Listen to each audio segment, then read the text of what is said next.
The annual Interspecies Medical Symposium on Station Helix 9 was, by all accounts, a bureaucratic nightmare wrapped in a diplomatic incident waiting to happen.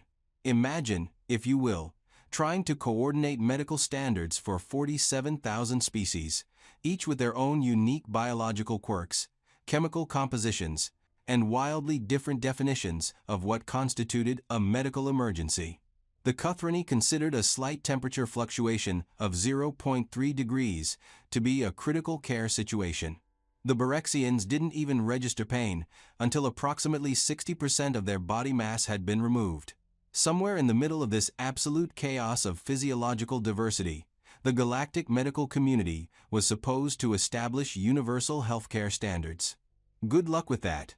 Station Helix 9 orbited a neutron star in neutral space, chosen specifically because its position annoyed everyone equally.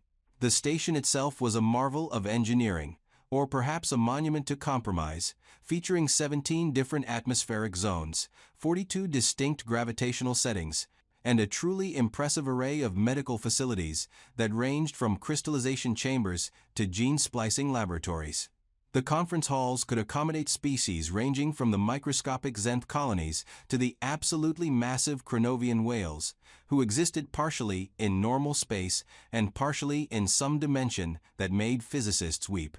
Dr. Vex Thorin of Krulath had attended this symposium for the past 63 cycles, and each year he found new reasons to question his career choices. His species, crystalline beings who communicated through light refraction and considered themselves the pinnacle of logical medical science, had a particular talent for condescension that they'd refined over millennia. Vex Thorin exemplified this beautifully. His crystalline form refracted the station's artificial light into judgmental rainbows as he reviewed the conference agenda, with what could only be described as aggressive disapproval. Another presentation on human medical anomalies, he remarked to his colleague, Dr. Shira Lex, his light voice carrying frequencies of profound irritation. As if we haven't already wasted enough time on these walking chemical disasters. Humans, the galaxy's newest problem children. They'd been part of the galactic community for barely 15 cycles, and in that short time, they'd managed to become the medical community's most frustrating case study. According to every logical assessment, every scientific measurement, and every reasonable evaluation, humans should not have survived first contact, let alone thrived in the broader galactic environment. They were fragile. Objectively, measurably fragile. Their skin tore with minimal pressure, their bones fractured under impacts that most species would consider gentle bumps. They required an incredibly narrow range of atmospheric conditions.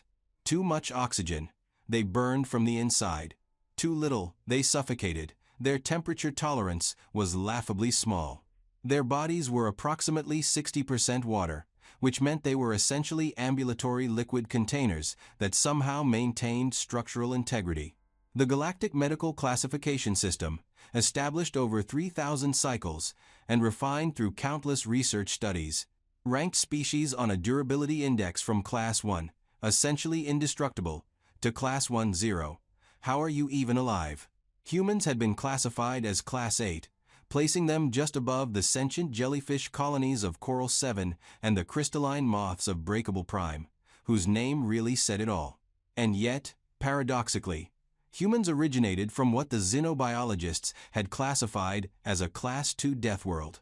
Earth, their home planet, was a nightmare catalog of things trying to kill you. Extreme weather patterns, tectonic instability, aggressive megafauna, microscopic organisms that caused cellular breakdown, plant life that had evolved chemical warfare capabilities. The oceans contained creatures that could kill with a touch. Even the atmosphere had periodic electrical storms that could deliver millions of volts. How did such a fragile species evolve on such a hostile world? The galaxy's greatest minds had been puzzling over this for cycles. The leading theory involved something about adaptability and persistence, but frankly, it sounded like academic hand-waving to avoid admitting they had no idea.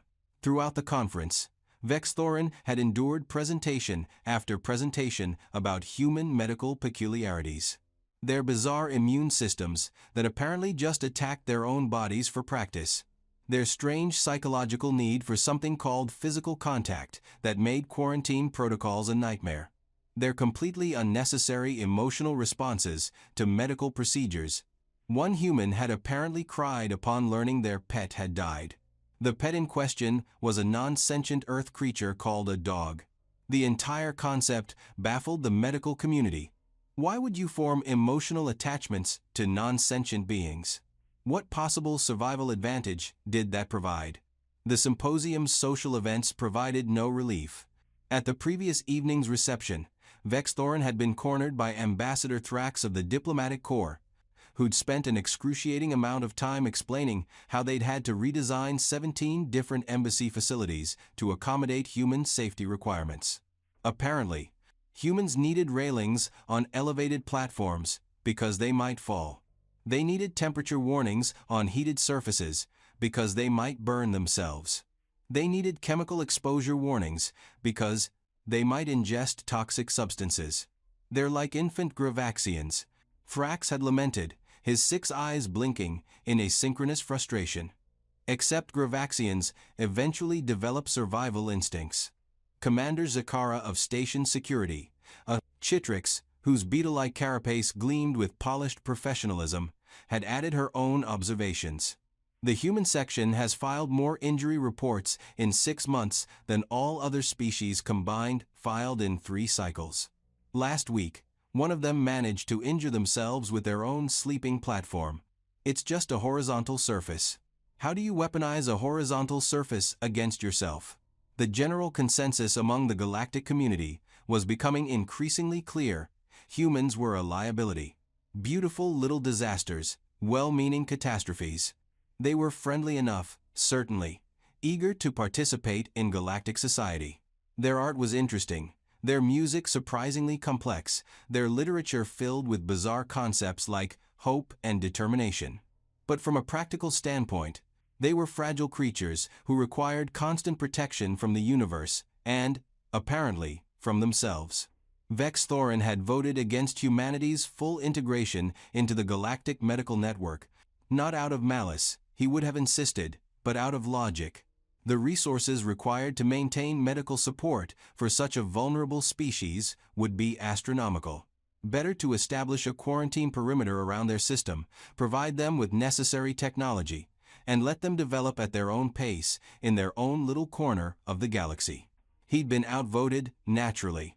Democracy was terribly inefficient. The conference was entering its 3rd day, and Vex Thorin was reviewing data on cross-species pharmaceutical interactions when the emergency alert shattered the academic atmosphere. The frequency pulse carried urgent priority classification, which immediately drew attention from every attendee. Emergency alerts on Helix 9 were rare. The station maintained more security protocols than most military installations. Medical emergency. Diplomatic quarters. Section 7. The station's AI announced in 17 different communication formats. Simultaneously. Priority response required. Human crew member attacked. Repeat. Human crew member attacked. Emergency medical bay activation. The conference hall erupted into organized chaos. Medical professionals from dozens of species began mobilizing, grabbing emergency kits calibrated for various physiologies. Vex Thorin felt his crystalline structure resonate with irritation. Of course it was a human, probably injured themselves reaching for something on a high shelf. But attacked was unusual. Station Helix 9 security was formidable. How had someone been attacked in the diplomatic quarters? Dr. Shiralex refracted a questioning light pattern. Should we respond? Apparently. Vex Thorin replied, his light voice carrying harmonics of resignation. Someone needs to document whatever absurd injury the human has inflicted upon themselves this time. The medical team moved through the station's corridors with practiced efficiency, their various forms of locomotion, creating a bizarre parade of galactic diversity. Vex Thorin's crystalline structure glided on manipulated gravity fields. Dr. Ixlor, a gaseous nephrite, flowed through a containment sphere. The Vortelian medics skittered on their 8 legs. A Graxian healer floated, their telepathic presence brushing against nearby minds with calm reassurance. As they approached the diplomatic quarters, The atmosphere shifted. Security personnel had established a perimeter. The distinctive energy signature of activated defensive shields hummed through the station's superstructure. Commander Zerkara stood at the entrance to the human quarters, her mandibles clicking in what her species displayed as confusion. "Commander," Vex Thorin's light voice projected. "Status report." Zekara's compound eyes refracted the corridor lighting in multiple directions as she processed the scene. "The situation is irregular, Doctor. Human crew member, identified as Lieutenant Kira Chen of the human vessel Perseverance, was attacked in her quarters approximately 17 minutes ago. The victim is currently in emergency medical bay. She's alive, conscious, and creating significant difficulties for the medical staff." "Creating difficulties how?" "She's trying to leave. She insists she's fine." Vex Thorin would have raised an eyebrow if he'd possessed eyebrows, or even a face in the traditional sense. Humans had a peculiar relationship with medical care. They'd simultaneously complain about minor discomforts while dismissing serious injuries. Their threat assessment capabilities seemed fundamentally broken. "And the attacker?" Zekara's mandibles clicked rapidly, a sign of genuine confusion. "We're still locating them. Security footage from this section has been corrupted. We're working on recovery, but initial investigations suggest the attacker was large, possibly armed, and entered through a maintenance access point that should have been sealed." The quarters themselves told a story of considerable violence. Furniture had been overturned, not just displaced but actually broken. A human sleeping platform had been shattered, its metal frame bent at angles that required substantial force. Scorch marks blackened one wall, suggesting energy weapon discharge. Chemical burns patterned the floor in splash configurations. Several pieces of equipment had been destroyed, their components scattered across the room. And there was blood. Two distinct types, if the spectral analysis was accurate: the bright red of human blood, and something else, something darker, with a different chemical signature. "The human fought back," Zekara observed, her tone carrying notes of surprise. "Extensively." Vex Thorin examined the scene with professional detachment. The destruction suggested a prolonged altercation, not a quick assault. Furniture positioned as improvised barriers. Chemical containers weaponized, their contents used defensively. A chair leg broken off and apparently used as a bludgeon, given the biological material adhering to one end. "Curious," he admitted. "I wouldn't have expected a human to survive an attack of this apparent intensity." One of Jakara's security specialists, a young Chitrix named Vorkon, called out from near the sleeping area. "Commander, you should see this." The team converged on Vorkan's position. He held a piece of torn fabric, part of what appeared to be protective gear. Heavy-duty material, designed to resist cuts and energy discharge. Expensive equipment, the kind used by mercenaries or military specialists, and in that fabric, clearly visible, was a bite mark. Not a tear from a blade, not damage from an energy weapon. A bite mark, deep, vicious, the indentations showing clear tooth patterns. Whatever had bitten through this material had possessed considerable jaw strength. "Scan and identify," Zekara ordered. "Run the dental pattern through the database." Standard procedure. The Galactic Medical Database contained comprehensive dental records for over 47,000 species. Bite patterns were as unique as genetic markers, often more so. Every sentient species had distinctive dental structures based on their evolutionary diet and development. Predators had tearing fangs, herbivores had grinding molars. Omnivores showed mixed adaptations. Crystal eaters had diamond-hard edges, filter feeders had baleen structures. Run a bite pattern scan, match it to the database, identify the attacker. Simple, straightforward, done 1,000 times across 1,000 crime scenes. Vorkon initiated the scan, his equipment humming as it analyzed the bite pattern in 3 dimensions, measuring depth, angle, tooth spacing, jaw pressure indicators. The data uploaded to the central database for comparison. The system processed for exactly 3 seconds before returning a result that made every security officer pause. No match found. Vorkan clicked his mandibles in confusion. That's not possible. Running again, second scan, same. Result. No match found. System malfunction, Zikara suggested. Diagnostics show all systems functioning normally, Vorkon reported, his voice carrying undertones of concern. The pattern is clear, the data is clean, but the database is rejecting the match. Vexthorin felt something unusual ripple through his crystalline structure. Was that concern? Surely not. He didn't do concern. Let me see the pattern. The holographic display materialized, showing the bite mark in precise detail. Deep puncture marks, from what appeared to be 4 prominent canine-like teeth, broader crushing surfaces suggesting molars designed for grinding. The jaw structure implied significant force, perhaps 800 to 1,000 pounds of pressure per square inch. The tooth arrangement was distinctly bilateral, showing clear left-right symmetry. It was a clear, identifiable pattern. The database should have matched it instantly. Run diagnostics on the database connection. Vexthorin ordered. This is likely a technical error. 3 separate diagnostic scans confirmed what they all suspected but didn't want to acknowledge. The database was functioning perfectly. The bite pattern was genuine, clearly documented, and undeniably real. It just didn't match anything in the galactic records, which was impossible. The database contained 47,000 species, every sentient being encountered in 3,000 cycles of galactic exploration.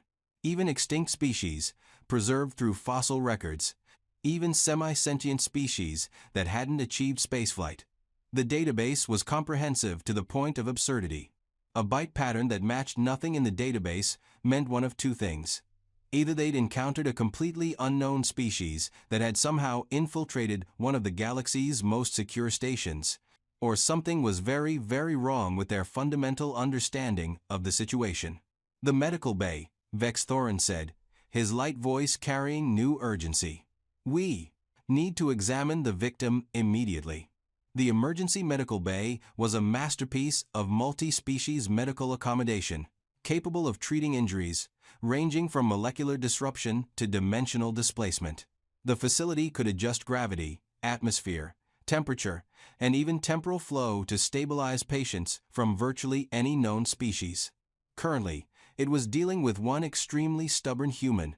Lieutenant Kira Chen sat on an examination platform, arguing with 3 different medical specialists who were frantically trying to run basic diagnostic scans. She was dressed in torn clothing, blood staining her shirt and pants. Her dark hair hung in tangled disarray. A cut across her forehead still bled slowly. Her left arm hung at an odd angle, and she was insisting she needed to file a report and return to duty. "Ma'am, please," Dr. Yilvara, a sympathetic Netherian whose species specialized in trauma care, was pleading. "Your skeletal structure shows multiple fractures. Your cardiovascular system has experienced significant blood loss. Your integumentary tissue has sustained numerous lacerations. You require immediate medical intervention." "I'm fine," Chen said, trying to stand and immediately swaying. "It's just a few bruises. I've had worse during training exercises." Vexthorin entered the medical bay, his crystalline form refracting the harsh medical lighting into sharp angles. He immediately initiated a full medical scan, his advanced Kurlathi sensory array analyzing Chen's physical condition in comprehensive detail. The results were deeply concerning: 3 fractured ribs, one of which had come dangerously close to puncturing her lung. Hairline fracture in her left radius, severe bruising across 40% of her body surface, multiple lacerations ranging from minor to moderate severity, chemical burns on her hands and forearms, estimated blood loss of approximately 1.2 liters, elevated stress hormones consistent with extreme physical trauma. By any reasonable medical standard, Chen should have been in shock, possibly unconscious, certainly not arguing about paperwork. "Lieutenant Chen," Vexthorin's light voice carried authoritative frequencies. "You have sustained injuries that would incapacitate most species. Your insistence that you're fine is medically inaccurate and frankly concerning." Chen looked at him, her eyes focusing with obvious effort. "Look, Doc, I appreciate the concern, but I've broken ribs before. You tape them up, Take some painkillers, and you're good to go. I need to report what happened before the trail gets cold. You've broken ribs before? Dr. Yilvara sounded horrified. Multiple times. Rugby in university, hand-to-hand combat training in the military, and one really unfortunate incident involving a spacewalk and a micrometeor strike. Chen listed casually, as if she were discussing her breakfast choices. Ribs heal. It's not a big deal. Vexthorin experienced what he would later identify as cognitive dissonance. Chen's physiological readings screamed severe trauma. Her psychological presentation suggested mild inconvenience. The disconnect was profound. "Lieutenant, please describe the attack," he requested, his clinical curiosity overriding his irritation. Chen grimaced, whether from pain or memory was unclear. "I was in my quarters, reviewing duty logs. Someone broke through the maintenance hatch. Big guy, maybe 7 feet tall, heavy armor, definitely not human. He had a weapon, some kind of energy blade, started demanding access codes to the Perseverance. And you responded how?" "I told him to get bent," Chen said matter-of-factly. "Then he took a swing at me, so I improvised." "Improvised," Vexthorin repeated, his light voice flat. "Yeah. Threw a chair at him, bought myself time to reach the chemical storage. Dumped cleaning solvent in his face. That really annoyed him. He discharged his weapon, missed me, hit the wall. We grappled for a bit. He was strong, but slow. I used his momentum against him, got him in a hold, and when he tried to throw me off." She paused, looking slightly embarrassed. "I bit him. Hard. He dropped me. I grabbed a broken chair leg, hit him a few more times until he retreated through the maintenance hatch. Then I called security and tried to follow him, but apparently I'm too injured to pursue attackers." The medical staff stood in stunned silence. Zukara, who had followed the medical team to the bay, clicked her mandibles in what might have been respect or horror, possibly both. "You bit your attacker," Vexthorin stated, processing this information. "Well, yeah. When someone's got you in a hold and you can't reach your weapons, you use what you've got. Teeth are weapons. They're always available. Basic hand-to-hand combat principle." Vexthorin's crystalline structure pulsed with revelation. The bite mark. The unidentifiable bite pattern. It wasn't the attacker's bite mark, it was the human's. "Commander Zakara," he said carefully. "Where is the attacker now?" Zakara's mandibles clicked rapidly. "We found him 17 minutes ago, in the waste recycling level. He's in critical medical condition, currently being treated in high-security medical Bay 3. "What is his condition?" "Severe facial trauma from chemical exposure. Multiple contusions. 2 broken ribs, fractured mandible. Severe bite wound on his left arm that's become infected. Psychological trauma. He's actually requesting asylum, claiming he was attacked by a Death World demon, and refuses to identify his employer until guaranteed protection." The pieces assembled themselves with crystalline clarity in Vexthorin's consciousness. The attacker had been a Vorgothi, a large predatory species known for mercenary work and general violent behavior. They were Class 3 on the durability scale, possessing natural armor, enhanced strength, and aggressive territorial instincts. They'd been banned from most civilized stations due to their tendency toward violence. A Vorgothi mercenary had attacked a human woman. The human was injured but ambulatory, conscious, and argumentative about proper medical care. The Vorgothi was in critical condition, traumatized, and requesting protective custody. The human had won the fight. The fragile, delicate, supposedly vulnerable human had defeated a predatory species 3 classes higher on the durability index. And she'd done it by using chemical cleaning supplies, broken furniture, and her own teeth as weapons. "Lieutenant Chen," Vexthorin said slowly, "may I examine your jaw structure?" Chen looked confused but shrugged, immediately wincing at the motion. "Sure?" The scan revealed something that would fundamentally alter Vexthorin's understanding of human biology. Chen's jaw was not particularly large or impressive by galactic standards.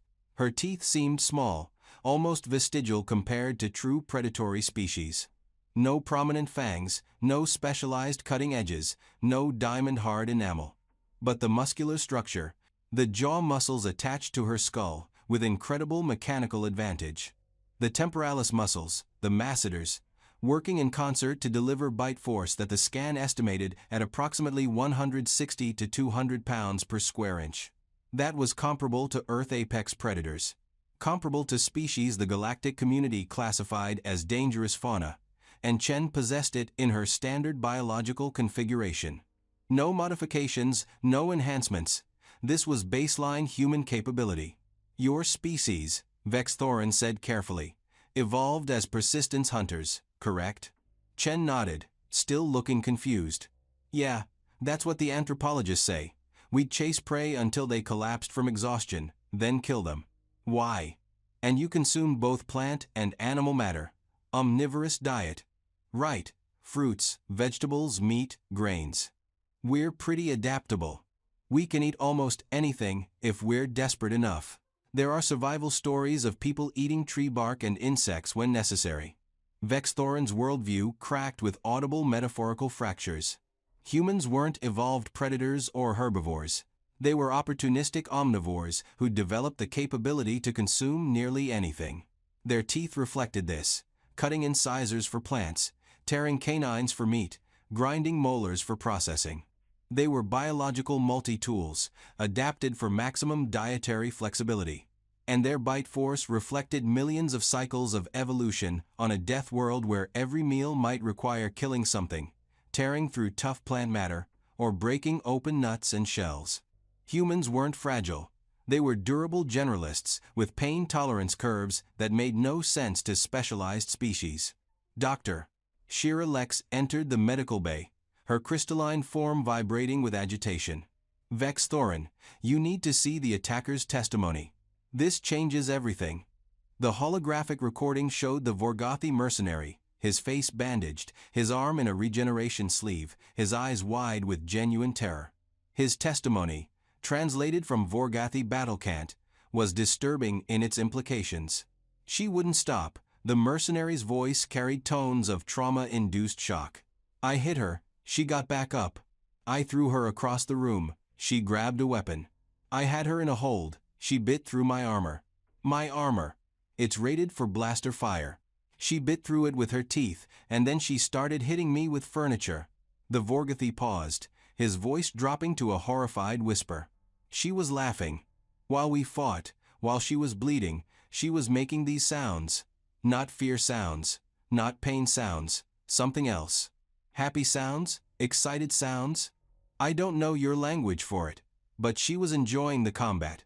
I thought I was hired to intimidate a weak species. I fought a demon. Commander Jakara turned off the recording. He's provided full testimony, named his employer, and is cooperating completely. He's also filing assault charges against Lieutenant Chen. Chen, who'd been listening to the testimony, laughed. The sound made several medical staff members flinch. He attacked me first. I'm filing self-defense. The legal department is going to love this, Zakara muttered. The emergency medical conference was reconvened with a new urgency. Medical professionals from across the galaxy, some attending remotely through quantum-linked holographic systems, gathered to hear Vex Thorin's presentation on what was rapidly being called the Chen incident. We have fundamentally misunderstood human biology, Vex Thorin began, his light voice carrying through translation systems to dozens of species. Our classification of humans as fragile, as Class 8 durability, was based on incomplete data and false assumptions. The presentation continued, showing comprehensive scans, comparative analysis, and disturbing revelations about human capabilities. Humans didn't have the hardest bones, but their skeletal structure could endure repeated impacts and heal stronger than before. They didn't have the toughest skin, but their pain tolerance allowed them to function through injuries that would incapacitate other species. They didn't have the fastest reflexes, but their neurological systems included something called an adrenaline response that temporarily enhanced strength, speed, and damage resistance during crisis situations. Humans evolved on a world trying to kill them, Vex Thorin explained, his certainty growing with each data point. They didn't develop single-purpose adaptations like armor or venom or size. They developed versatility, persistence. the ability to keep functioning despite damage. Their bodies can sustain injury levels that would kill most species and continue operating at reduced but functional capacity. Dr. Yilvara raised a tentacle equivalent, but their injury reports. They're constantly documenting damage to themselves. Yes, Vexthorin agreed. And this is perhaps the most disturbing aspect of human psychology. They have developed an acute awareness of physical discomfort, which causes them to report minor injuries that other species would ignore. Simultaneously, they possess the ability to dismiss major injuries as not that bad because their threshold for what constitutes life-threatening damage is completely calibrated to Death World standards. So when a human complains about stubbing their toe, Dr. Shiralex began. They're experiencing genuine discomfort and want it documented, Vexthorin confirmed. But when a human breaks their ribs and says they're fine, they're comparing that injury to their internal scale of things that might actually kill me, which include scenarios like complete organ failure or massive head trauma. The conference hall buzzed with multi-frequency alarm. A Borexian medical specialist, whose species barely registered pain, asked the question everyone was thinking. Are we certain they're not actively dangerous? Vexthorin considered this carefully. Define dangerous. Humans possess considerable capacity for violence when threatened. They have predatory instincts combined with pack-bonding behavior and complex moral frameworks that dictate when violence is appropriate. From what I've observed, they're dangerous if provoked, but they require provocation. They don't default to violence. The mercenary was provoked when Lieutenant Chen refused his demands. Jakara pointed out. No, Vexthorin corrected, his light voice carrying absolute certainty. The mercenary initiated violence. Lieutenant Chen responded. There's a distinction. Humans have complex social rules about who initiated conflict. In their moral framework, the person who starts a fight and the person who ends a fight have different ethical standings. Over the next several days, the galactic medical community began the massive task of reclassifying human medical profiles. Humans remained fragile in many ways, certainly. They still required narrow environmental conditions, still needed protection from extreme conditions, still injured themselves in absurd ways. But they also possessed a disturbing resilience, an ability to endure damage and continue functioning that suggested their Deathworld origins were more significant than anyone had realized. The Bite Force revelation led to additional discoveries. Humans possessed throwing capabilities unmatched in the galaxy, their shoulder structure allowing them to launch projectiles with incredible velocity and accuracy. Their endurance was remarkable, capable of sustained activity levels that would exhaust species with more efficient musculature. Their healing factor, while not rapid, could regenerate tissue, repair bone, and even regrow certain organs given enough time. Most disturbingly, humans seem to have weaponized nearly every aspect of their biology. Their voices could produce sounds loud enough to cause pain in species with sensitive hearing. Their hands, seemingly delicate, could deliver strikes with concentrated force. Even their psychological traits proved tactically advantageous. Their persistence bordered on obsession. Their pack bonding created unshakable loyalty. Their pattern recognition allowed rapid tactical adaptation. Lieutenant Kira Chen was released from medical care after 18 hours against medical advice, with her ribs taped, her arm in a support sleeve, and a prescription for pain medication she cheerfully admitted she probably wouldn't take. Pain lets you know what's wrong, she explained. If I can't feel it, I might make it worse. The Vorgathi mercenary remained in protective custody for 6 days before being transferred to a detention facility. He requested that his cell be as far from the human quarters as physically possible. His employer, a corporate espionage operation targeting human vessels, was apprehended. The legal proceedings established human self-defense as a formal precedent in galactic law, complete with documentation about appropriate response levels and what humans considered reasonable force.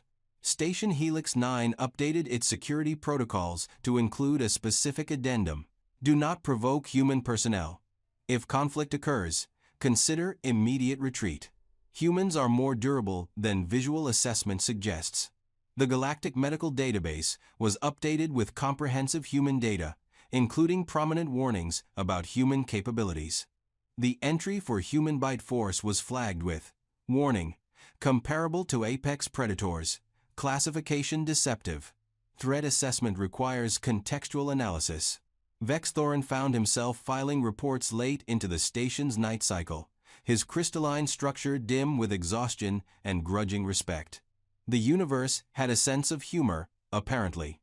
The galaxy had worried that humans were too fragile to survive contact with broader civilization. Too delicate, too weak, too prone to injury. The reality was considerably more complicated. Humans were simultaneously the most injury-prone species in the galaxy and among the most durable. They complained about minor discomforts while walking off major trauma. They were fragile enough to require extensive safety protocols and tough enough to defeat predatory species in close combat using cleaning supplies and furniture. They were Deathworlders, adapted to a planet that had spent millions of cycles trying to kill their ancestors, and they'd evolved not by becoming unkillable, but by becoming too stubborn to stay dead. 3 days after the Chen incident, Vexthorin received 3 new injury reports from the human section. One human had burned their hand on a hot beverage, another had apparently twisted their ankle, stepping off an elevated platform, and a third had managed to give themselves a minor concussion by walking into a door that didn't open quickly enough. The same species that defeated armed mercenaries couldn't navigate automatic doors without injury. Vexthorin's crystalline structure pulsed with what might have been amusement or existential despair, possibly both. The galaxy would adapt to humanity's presence, obviously. Protocols would be updated, medical standards adjusted, security measures recalibrated. But the fundamental truth remained unchanged. Humans were walking contradictions. Deathworld survivors wrapped in packages that looked fragile but contained reserves of durability, stubbornness, and improvisational violence that defied logical analysis. The galaxy had invited humans to join the broader community, expecting to protect them from the dangers of space. No one had considered that space might need protection from humans. Vexthorin filed his final report, attached all supporting documentation, and added one personal note at the end. Recommend establishing comprehensive research program on human capabilities. Further recommend not annoying them. We thought they were fragile because they reported every minor injury. We failed to realize they only reported minor injuries because their scale for major injuries is calibrated to scenarios that would kill the rest of us.